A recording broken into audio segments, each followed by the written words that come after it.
नमस्कार, मैं कैलाश शर्मा एक बार फिर उपस्थित हूं आपके सामने कक्षा 7 रुचिरा भाग 2 का चौथा पाठ लेकर, जिसका नाम है हास्य बाल कवि सम्मेलनम। हास्य बाल कवि सम्मेलनम यानी ऐसा कवि सम्मेलन जिसमें बाल कवि यानी छोटे छोटे बालक अपनी हास्य कविताएं सुनाते हैं, उसे कहते हैं हास्य बाल कवि सम्मेलनम।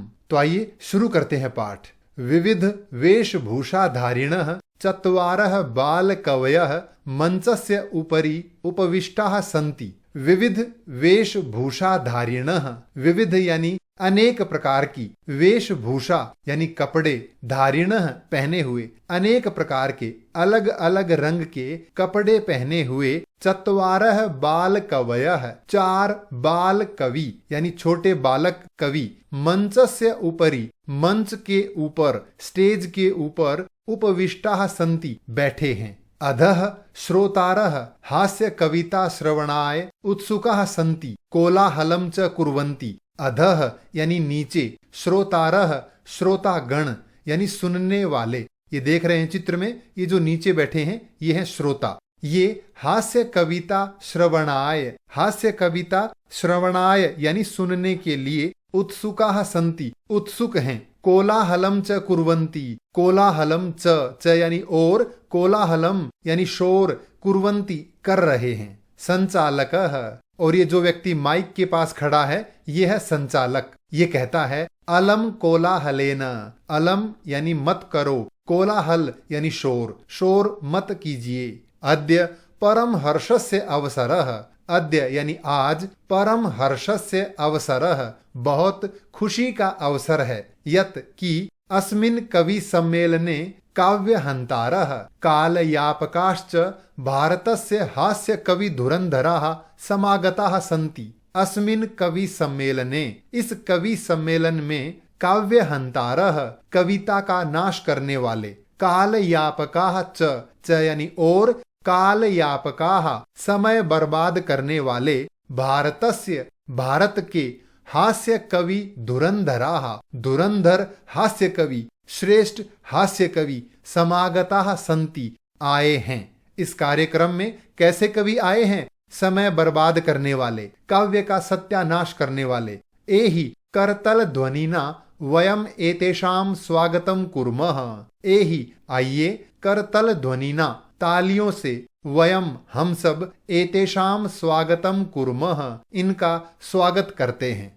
ये हैं इस पाठांश से संबंधित कठिन शब्दार्थ। गजाधरः, पहला कवि है गजाधर। गजाधर मंच पे आता है और कहता है सर्वेभ्यो रसिकेभ्यो नमो नमः। सर्वेभ्यः अरसिकेभ्यः, सर्वेभ्य यानी सभी, अरसिकेभ्यः अर्थात नीरस लोगों को, जिनको कविता से कोई लेना देना नहीं है, ऐसे मूर्ख लोगों को नमो नमः मेरा नमस्कार। प्रथमम तावद, सबसे पहले, अहम मैं कौन? गजाधर नाम का कवि। आधुनिकम वैद्य, आधुनिक वैद्य को यानी डॉक्टर को, उद्देश्य करके अर्थात आधुनिक वैद्य पर आधारित, डॉक्टर पर आधारित, स्वकीयम काव्यम अपनी कविता, श्रावयामी सुनाता हूं। और श्लोक कहता है वैद्यराज नमस्तुभ्यम यमराज सहोदर, यमस्तु हरति प्राणान वैद्यः प्राणान धनानि च। इसका अन्वय है यमराज सहोदर, वैद्यराज, नमस्तुभ्यम, यमः तु प्राणान हरति, वैद्यः प्राणान धनानि च। यमराज सहोदरः, यमराज यानी मृत्यु के देवता, सहोदरः यानी भाई, हे मृत्यु के देवता, यमराज के भाई, वैद्यराज यानी डॉक्टर। नमस्तुभ्यम, तुभ्यम यानी तुम्हें, आपको, नमः मेरा नमस्कार। यमः यमराज, तू तो, प्राणान हरति प्राणों को हरता है, प्राण ले जाता है। वैद्यः लेकिन डॉक्टर, प्राणान धनानि च प्राण और धन दोनों हर लेता है। तो यमराज और डॉक्टर दोनों भाई हैं। ये एक हास्य कविता है, उसी उद्देश्य से सुनाया जा रहा है। इसका अर्थ है हे यमराज के भाई वैद्यराज, आपको नमस्कार। यमराज तो केवल प्राण हरता है, वैद्य तो प्राण और धन दोनों हरता है। सर्वे उच्चैः हसन्ति, सर्वे यानी सभी, उच्चैः जोर से हसन्ति हंसते हैं। ये इस पाठांश से संबंधित कठिन शब्दार्थ। कालांतकः दूसरा कवि है कालांतक। वो मंच पर आता है और कहता है, अरे वैद्यास्तु सर्वत्र, वैद्याः तु, वैद्य तो सर्वत्र सभी जगह होते हैं, हर जगह डॉक्टर मिल जाएंगे, परंतु लेकिन न ते मादृशाः कुशलाः जनसंख्या निवारणे, जनसंख्या निवारणे, जनसंख्या को नियंत्रित करने में, कंट्रोल करने में, ते वे डॉक्टर, मादृशाः मेरे जैसे, कुशलाः न कुशल नहीं है। जितना मैं चतुर हूं, जनसंख्या को जितना कंट्रोल मैं कर सकता हूं और कोई डॉक्टर नहीं कर सकता। ममापि काव्यम इदम शृण्वन्तु भवन्तः, भवन्तः यानी आप सब, ममापि मेरा भी, इदम काव्यम यह काव्य, शृण्वन्तु सुनिए। और श्लोक कहता है, चितां प्रज्वलितां दृष्ट्वा वैद्यो विस्मयमागता, नाहं गतो न मे भ्राता कस्येदं हस्तलाघवम्। इसका अन्वय है, प्रज्वलितां चितां दृष्ट्वा वैद्यः विस्मयम् आगतः, न अहं गतः न मे भ्राता गतः, इदं कस्य हस्तलाघवम् अस्ति। प्रज्वलितां जलती हुई, चितां दृष्ट्वा चिता को देखकर, किसी आदमी की चिता जल रही है उसे देखकर, वैद्यः एक डॉक्टर, विस्मयम आगतः अचंभित हो गया।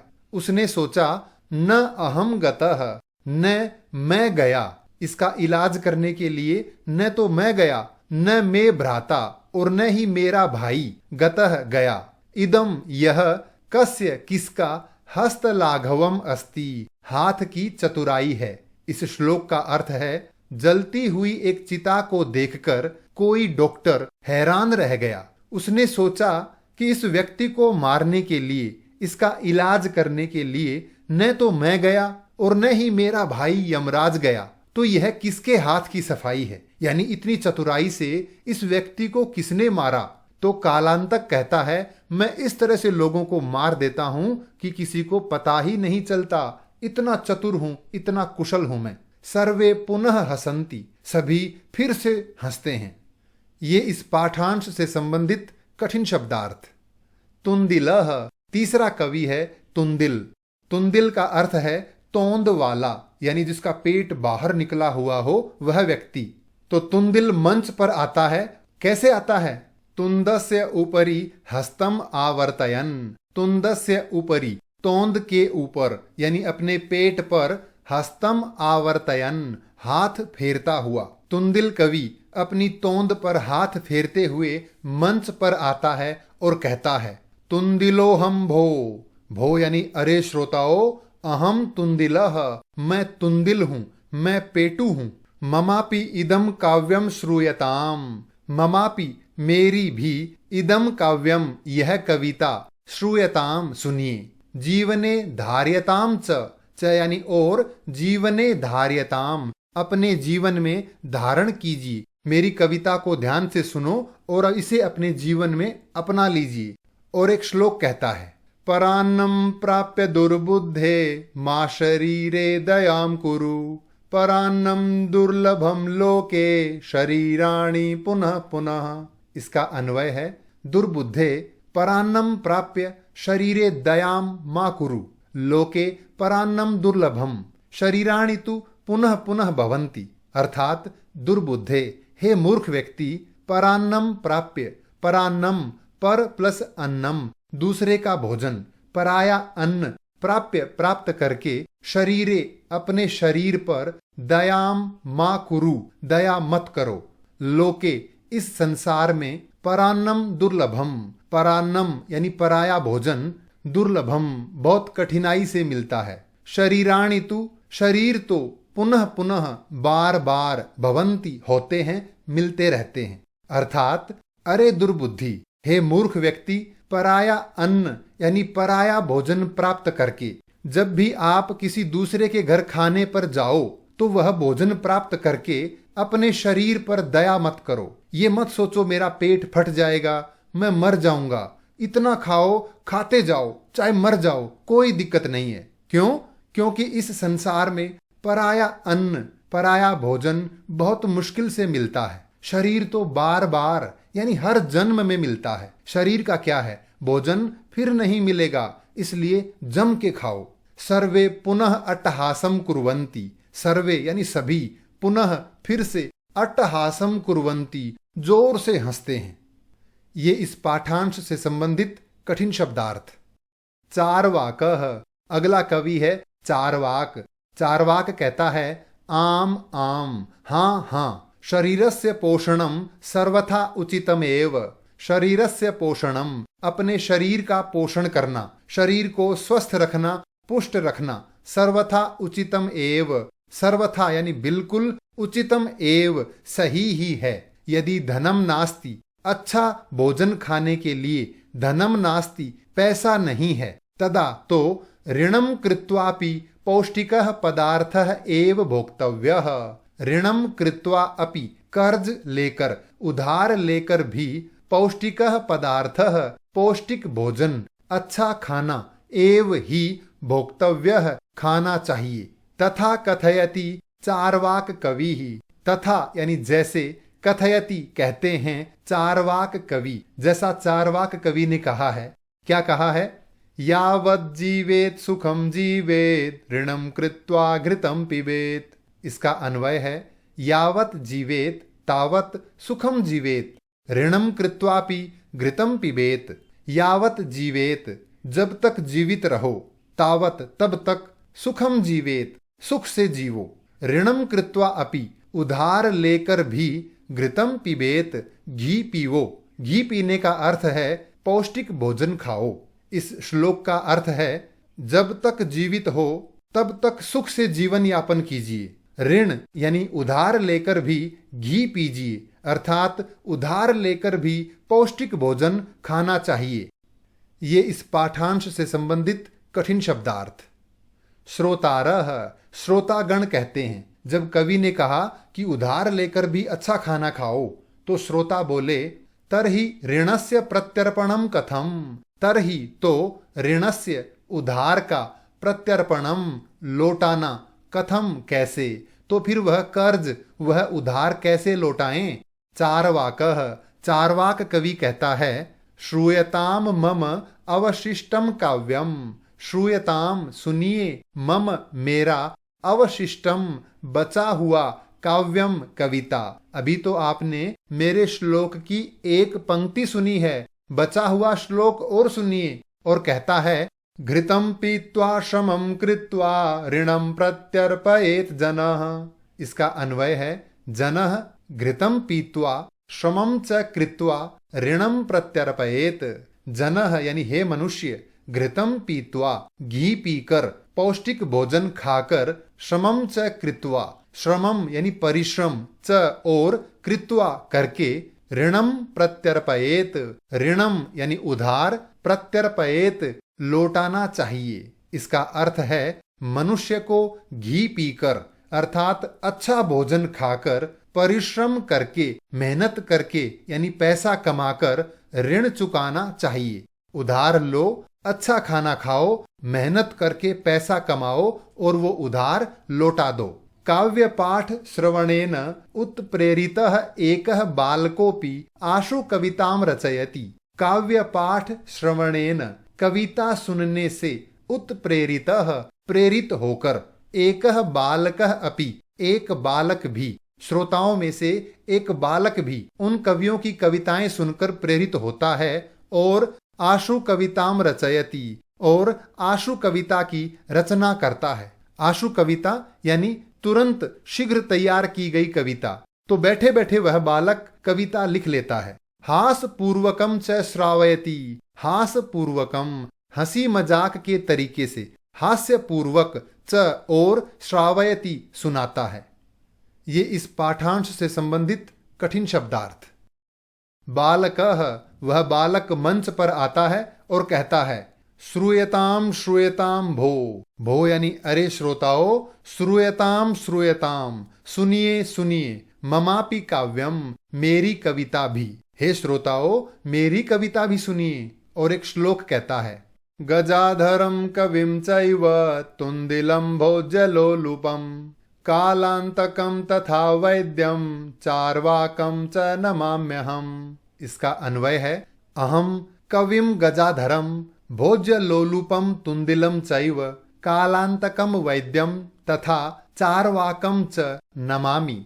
अहम यानी मैं। कौन? वह बालक कहता है, मैं कविम गजाधरम, गजाधर कवि को, भोज्य लोलुपम, भोजन के लोभी, तुंदिलम, तुंदिल को, इस पेटू को, चैव तथा, कालांतकम वैद्यम, और कालांतक वैद्य को, तथा उसी प्रकार चारवाकम च, और चारवाक को, नमामि, नमन करता हूँ। इस श्लोक का अर्थ है, मैं कवि गजाधर को, भोजन के लोभी तुंदिल को, कालांतक वैद्य को तथा चारवाक को नमस्कार करता हूँ। काव्यम श्रावयित्वा, कविता सुनाकर, हा हा हा इति कृत्वा हसति, इति कृत्वा यानी हा हा हा ऐसा करके हसति, हंसता है। अन्य चापि हसंती, अन्य चापि और दूसरे लोग भी, हसंती हंसते हैं। सर्वे गृहम गच्छन्ति, सभी लोग कविता सुन के गृहम गच्छन्ति घर चले जाते हैं। ये इस पाठांश से संबंधित कठिन शब्दार्थ। अब हम चर्चा करेंगे अभ्यास कार्य पर। पहला प्रश्न है, उच्चारणम कुरुत। नीचे दिए गए इन शब्दों का उच्चारण कीजिए। ऊपरी ऊपर, अधः नीचे, उच्चैः जोर से, नीचैः नीचे, बहिः बाहर, अलम पर्याप्त बस या मना करना, कदापि कभी भी, अंतः अंदर, पुनः फिर से, कुत्र कहाँ, कदा कब, एकदा एक बार। अगला प्रश्न है, मंजूषातः अव्यपदानि चित्वा वाक्यानि पूरयत। मंजूषातः, इस मंजूषा से, इस पेटी से, अव्यपदानि चित्वा, अव्यय शब्द चुनकर रिक्त स्थान भरिए। वृक्षस्य उपरि खगाः वसन्ति, पेड़ के ऊपर पक्षी रहते हैं। अगला है, अलम विवादेन, विवाद यानी झगड़ा मत करो। वर्षा काले गृहात् बहि मा गच्छ, वर्षा काले बारिश के मौसम में घर से बाहर मत जाओ। मंचस्य अधः श्रोतारः उपविष्टाः सन्ति, मंच के नीचे श्रोतागण बैठे हैं। छात्राः विद्यालयस्य अन्तः प्रविशन्ति, छात्र विद्यालय के अंदर प्रवेश करते हैं। अगला प्रश्न है, अशुद्धम पदम चिनुत। दिए गए इन शब्दों में से अशुद्ध शब्द को चुनकर लिखिए। गमन्ति, यच्छन्ति, पृच्छन्ति, धावन्ति। अशुद्ध है गमन्ति, क्योंकि इसका सही रूप होता गच्छन्ति। रामेण, गृहेण, सर्पेण, गजेण, तो अशुद्ध रूप है गजेण, इसका सही रूप होगा गजेन। लतया, मातया, रमया, निशया, अशुद्ध है मातया, शुद्ध रूप होगा मात्रा। लते, रमे, माते, प्रिय, अशुद्ध है माते, शुद्ध शब्द होगा मातरऊ। लिखति, गर्जति, फलति, सेवति, अशुद्ध है सेवति, शुद्ध रूप होता है सेवते। अगला प्रश्न है, मंजूषातः समानार्थक पदानि चित्वा लिखत। मंजूषातः, मंजूषा से, समानार्थक पदानि चित्वा लिखत, समानार्थक शब्द चुनकर लिखिए। प्राप्य, लब्ध्वा यानी प्राप्त करके। कुशलाः, दक्षाः यानी कुशल, निपुण। हर्षस्य, प्रसन्नतायाः यानी खुशी का। देहस्य, शरीरस्य, शरीर का। वैद्यम, चिकित्सकम यानी डॉक्टर। अगला प्रश्न है, अधोलिखितानां प्रश्नानां उत्तराणि एक पदेन लिखत। नीचे दिए गए प्रश्नों के उत्तर एक शब्द में लिखिए। पहला है, मंचे कति बाल कवयः उपविष्टाः सन्ति, मंच पर कितने बाल कवि बैठे हैं। चत्वारः यानी चार। के कोलाहलम कुर्वन्ति, कौन शोर कर रहे हैं। श्रोतारः यानी श्रोतागण, सुनने वाले लोग। गजाधरः कम उद्दिश्य काव्यम प्रस्तौति, गजाधर किस पर आधारित कविता सुनाता है। आधुनिक वैद्यम, आधुनिक वैद्य पर आधारित। तुंदिलः कस्य उपरि हस्तम आवर्तयति, तुंदिल किस पर हाथ फेरता है। तुंदस्य, तोंद पर। लोके पुनः पुनः कानि भवन्ति, संसार में बार बार क्या मिल जाता है शरीराणि शरीर। किम कृत्वा घृतम पिबेत, क्या करके घी पीना चाहिए। ऋणम यानी उधार। अगला प्रश्न है मंजूषातः पदानि चित्वा कथायाः पूर्तिम कुरुत। इस मंजूषा में दिए गए शब्दों में से शब्द चुनकर इस कथा को पूरा कीजिए। पुरा एकस्य नृपस्य एकः प्रियः वानरः आसीत्। प्राचीन काल में एक राजा का एक प्रिय बंदर था। एकदा नृपः सुप्तः आसीत्, एक बार राजा सोया हुआ था। वानरः व्यजनेन तम अविजयत, बंदर पंखे से उसे हवा कर रहा था। तदैव एका मक्षिका नृपस्य नासिकायाम उपाविशत, तभी एक मक्खी राजा की नाक पर आके बैठ गई। यद्यपि वानरः वारम वारम व्यजनेन ताम निवारयति स्म, हालांकि बंदर बार बार पंखे से उसे हटा रहा था, तथापि फिर भी सा पुनः पुनः नृपस्य नासिकायामेव उपविशति स्म, फिर भी वह बार बार राजा की नाक पर ही आकर बैठ रही थी। अन्ते सह मक्षिकाम हंतुम खड्गेन प्रहारम अकरोत, अंत में उसने मक्खी को मारने के लिए तलवार से प्रहार किया। मक्षिका तो उड्डीय दूरम गता, मक्खी तो उड़कर दूर चली गई, किंतु लेकिन खड्ग प्रहारेण नृपस्य नासिका छिन्ना अभवत, तलवार के प्रहार से राजा की नाक अलग हो गई, कट गई। अतएवोच्यते, इसीलिए कहा है मूर्ख जनई सह मित्रता नोचिता, मूर्ख व्यक्तियों के साथ दोस्ती ठीक नहीं है। ये था पाठ हास्य बाल कवि सम्मेलनम। इस पाठ से संबंधित कोई भी प्रश्न हो तो कृपया कमेंट्स में लिखकर अवश्य पूछें। धन्यवाद।